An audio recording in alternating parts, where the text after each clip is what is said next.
once again. For our next story, we move to internal US affairs, where in a dramatic escalation of his ongoing feud with the US central bank, President Donald Trump has called for Federal Reserve Chair Jerome Powell to resign immediately, posting on his Truth Social platform. Trump accused Powell of acting too late on interest rates and linked to a news article questioning Powell's recent testimony on costly renovations at the FED's headquarters. Powell, who was originally appointed by Trump during his first term, has faced repeated criticism from the president for not cutting interest rates fast enough to stimulate economic growth. The FED chair pushed back earlier this week, saying rate cuts would have come sooner if not for the economic fallout from Trump's aggressive tariff policies. While Trump is demanding Powell step down, legal precedent makes it nearly impossible for a president to remove a Federal Reserve chair without cause.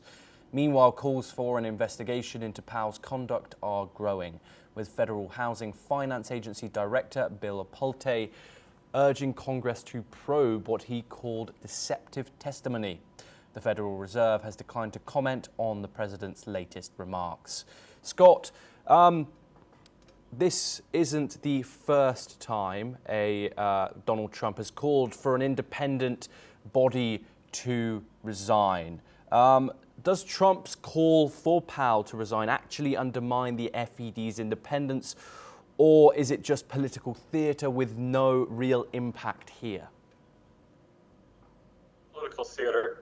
Again, as you rightly said, it is impossible unless there's malfeasance or criminal activity to remove a chair of the Federal Reserve. Senator Rand Paul and a number of other conservatives, especially in our U.S. Senate, have called for a full audit of the Federal Reserve System for several years. I think that would be a good first step to kind of set a shot across the bow of Powell. Many people really are not that big fans of the Federal Reserve. I mean, it took an actual active Congress and all that back in 1914 to create the Federal Reserve, and it's really not been that helpful over the years.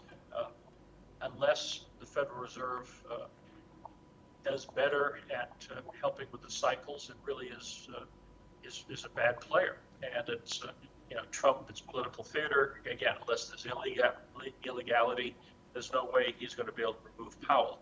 And so it's back to will Powell. I mean, right now, the latest employment figures actually fell far short of expectations for the month of June. And so stimulus is required, and yet Powell is keeping a tight rein because prices are coming down in America, but so is employment right now. Thank you very much, Scott. We move on to our next news update from the United States. A new